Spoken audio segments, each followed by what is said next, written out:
Free है। देखें, overseas पाकिस्तानियों को वोट का हक जो है ना, वो भी कहानी वही वाली है जो आपने बताया कि कोई भी दलील या कोई भी साइंस मानने के लिए लोग इसलिए तैयार नहीं होते थे कि उनकी अपनी इकॉनमी उसके साथ वाबस्ता होती थी, अपना फ़ायदा या नुकसान उसके साथ जुड़ा होता था। आज सारे जानते हैं कि ओवरसीज़ पाकिस्तानी रवायती पॉलिटिकल पार्टियों को वोट डालने का उन पार्टीज़ के बारे में नहीं सोचेंगे, तो इसलिए वो पॉलिटिकल पार्टी सोचती है दफ़ा करो इनको भी अगर राइट दे दिया वोट डालने का तो ये कौन सा हमें वोट डालने वाले हैं, लिहाजा जान छुड़ाओ। अब ये काम तो होने वाला रियासत के लिए, मुल्क के लिए और हमेशा के लिए। तो इसमें आज का पॉलिटिकल फायदा देखकर जब आप करेंगे तो आप मौका ज़ाया करते हैं। जी देखिए, इसके ऊपर मैं थोड़ा सा अपना पर्सनल एक्सपीरियंस भी शेयर कर सकती हूँ। मैं ओवरसीज पाकिस्तानी रही हूँ फॉर मेनी ईयर्स। इस वक्त भी मेरी फैमिली छोटी सी फैमिली है, मगर उसमें जो मेन चंक है वो ओवरसीज पाकिस्तानी ही है। उनकी कम्युनिटी से डायरेक्ट ताल्लुक भी है, तो उनके सेंटिमेंट्स का मुझे बखूबी अंदाज़ा है।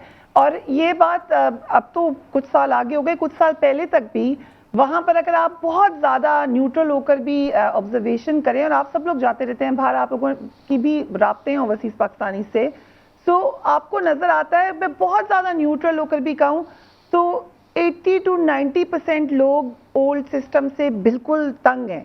और वो इसकी वजह से इमरान खान साहब की पार्टी को समझते हैं कि वो बेहतर जमात है। जो स्टेटमेंट्स खान साहब देते हैं, जो उनका इसी स्टेटस को चैलेंज करते हैं, ये एक पॉपुलर नैरेटिव है। यूरोप में भी, कहीं और भी आप चले जाए, वहाँ पे अभी जब खान साहब अमेरिका गए थे तो वहाँ पे जो उन्होंने खिताब किया था, वह नजर आई थी आपको पाकिस्तानी कम्युनिटी, और ये एक इम्प्रेसिव शो था। बरतानिया का मैं आपको बता सकती हूँ, साउथ हॉल के इलाके में चले जाएं या लंदन स्कूल ऑफ इकोनॉमिक्स के किसी आप प्रेस्टिजियस लेक्चर में बैठे हों, आपको वो जितने भी लोग हैं उनकी आपको सॉफ्ट कॉर्नर टुवर्ड्स पीटीआई नजर आता है। अब अगेन देखिए, सियासत के सीने में दिल नहीं होता। अभी जनरल साहब ने बहुत अच्छी बातें की हैं on intellectual level, on social level. ये बहुत अच्छी बात है कि how important these people are. आपको फैक्ट्स एंड फिगर्स से मुजम्मिल साहब ने बताया है कि ये कितना अहम है पाकिस्तान के लिए। लेकिन सियासत में क्या है, पिछला इलेक्शन उठाएं 2018 का, तो 4 मिलियन वोट से पीटीआई पीएमएलएन से आगे थी। पीएमएलएन को भी बहुत वोट मिला, ये दो लार्जेस्ट पार्टीज थी। 4 मिलियन का डिटर्मिनिंग फैक्टर था बिटवीन द टू पार्टीज। इस वक्त जो शबरी फराज साहब फिगर दे रहे हैं वो 8 मिलियन वोटर कह रहे हैं ओवरसीज का, जो कि कर सकते हैं नेक्स्ट इलेक्शन में अगर ये मशीन्स आ जाएं। अब उसमें से 50%, 60% में तो 80% तक आपको कहा, आप सबके पास फैक्ट्स एंड फिगर्स हैं। ये वो खौफ है, बगैर कुछ किए अगर उतना ही वोट दोबारा मिल जाएगा, प्योर मैथ करें पीटीआई को 2018 वाला, और ओवरसीज का फैक्टर आ जाए, तो ओवरसीज एक पूरी कॉन्स्टिट्यूएंसी है जो कि चेंजिंग फैक्टर होगा और एनी इलेक्शन आगे 20-30 कोई 40 के करीब सीटें हैं जिन पे इंपैक्ट पड़ेगा। 40 के करीब सीटें जिन पे बहुत बड़ा इंपैक्ट आएगा। ये वो एग्जैक्टली तो ये वो खौफ है जिसकी वजह से ओवरसीज पाकिस्तानी की रेमिटेंस हो या उनका कोई और कंट्रीब्यूशन हो, वो किसी पार्टी को नजर नहीं आएगा, क्योंकि उनको वाज़ेह तौर पे नजर आ रहा है कि अगर ये फैक्टर आता है तो ये वो वाला उनका एक्स फैक्टर होना है जिसकी वजह से उनका इलेक्शन में जीतने का कोई चांस नहीं है। जनरल साहब, जितनी मर्जी आप इस्लाहात कर लें, जितना मर्जी आप एब्सोल्युटली नॉट बोलें, जितना मर्जी आप सर उठा के जीते रहें, लेकिन पाकिस्तान जैसे मुल्क में जहाँ लोगों की एक ख़ास अंदाज में तरबियत हुई है और एक ख़ास किस्म की सोच जो है वो डेवलप की गई है, जहाँ आम आदमी को सबसे बड़ी फ़िक्र रहती है कि मेरी मईशत का क्या किया, तो जब तक महंगाई रहेगी हुकूमत कुछ भी कर ले, दोबारा वोट ले पाएगी आपके ख्याल में? देखिए, ये बड़ा ज्यादा एक्सप्लॉइट किया गया है। महंगाई का डेफिनेटली एक प्रेशर है अवाम के ऊपर, और उसको हमने बहुत ज्यादा उसका चर्चा भी किया है, और उसकी वजह से लाजमन इलेक्शन के ऊपर तो इम्पैक्ट आएगा, क्योंकि लोगों की आमदन नहीं बढ़ी। अगर महंगाई होती है और आमदन भी साथ बढ़े तो फिर आपके ऊपर इम्पैक्ट कम हो जाता है। यहाँ वो चीज नहीं है।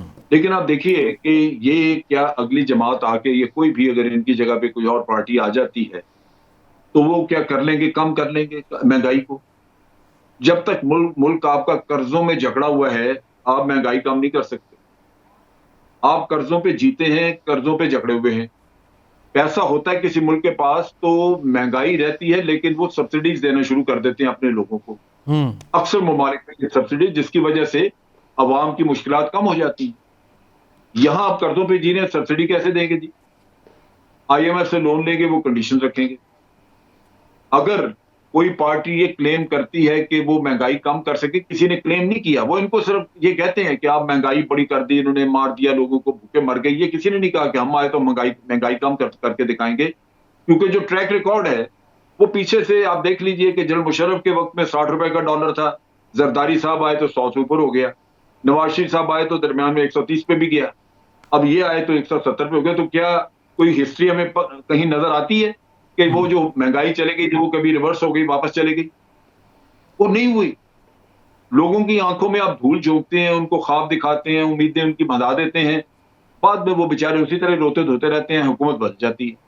तो ये है सिस्टम ऑफ एक्सप्लॉयटेशन कि आपके जज्बात, आपकी जो कमजोरियां हैं, वीकनेसेस हैं, आपकी गुर्बत, उन चीजों को ये एक्सप्लॉयट करके बिल आखिर अपनी हुकूमत लाना चाहते हैं।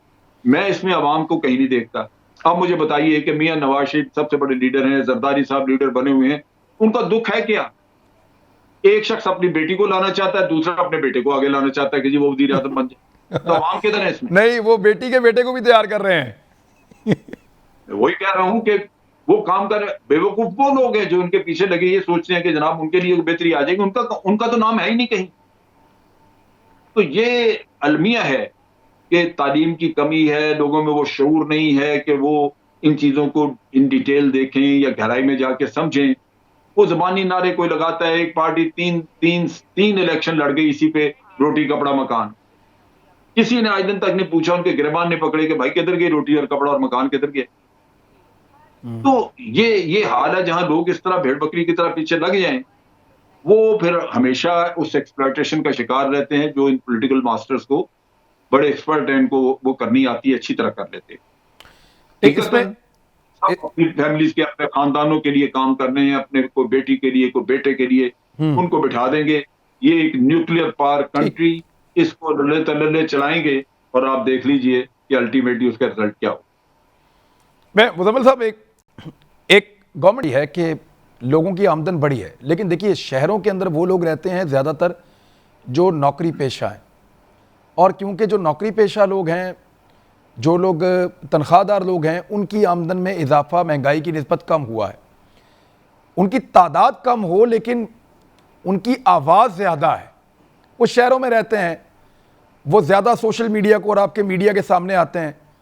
जो किसान की बात करती है गवर्नमेंट की, जी वो 60% हैं या 70% हैं, उनकी आमदन बढ़ी है, या जो दिहाड़ीदार तबका है उसकी आमदन बढ़ी है, या जो कारोबारी तबका है, महंगाई का बेनिफिशरी है, उसकी आमदन बढ़ी है, वो वहाँ से कोई डाटा कलेक्शन नहीं होती।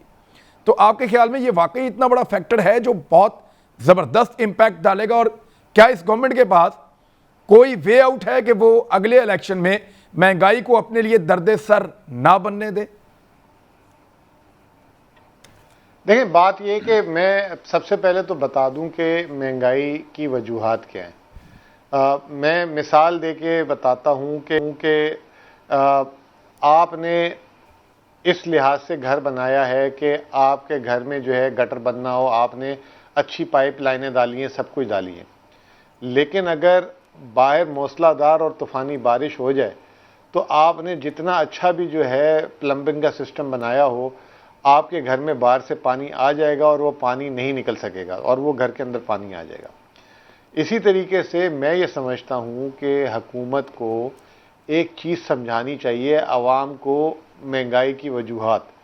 अगर महंगाई की वजह हुकूमत इस वक्त नहीं बन रही तो वो हुकूमत को आवाम तक बात पहुँचानी चाहिए।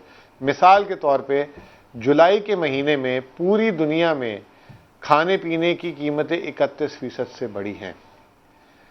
मिसाल के तौर पे एक साल में आलमी मार्केट में तेल की कीमतें 80% से बढ़ी हैं। गैस की कीमतें जो हैं, सिर्फ गैस की, जो अभी यहाँ पे इस हुकूमत ने हाथ नहीं लगाया गैस के बिलों को, पिछले एक हफ्ते में बरतानिया में 6 गैस की कंपनियां डिफ़ॉल्ट हो गई हैं। जो है वहाँ पे गैस $25 पे पहुँच चुकी हुई है।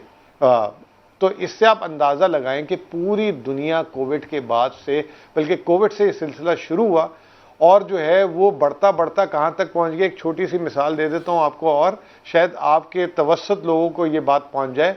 जो माल बरदार जहाज एक कंटेनर चाइना से 1 साल पहले $1,000 का आता था, उसका किराया $9,000 हो गया। अब आप ये बताएं कि जिस मुल्क में दरामद ज़्यादा होती हो, बरामद कम होती हो, तो बाहर से इंपोर्टेड महंगाई तो आएगी ही आएगी ना, कि नहीं आएगी।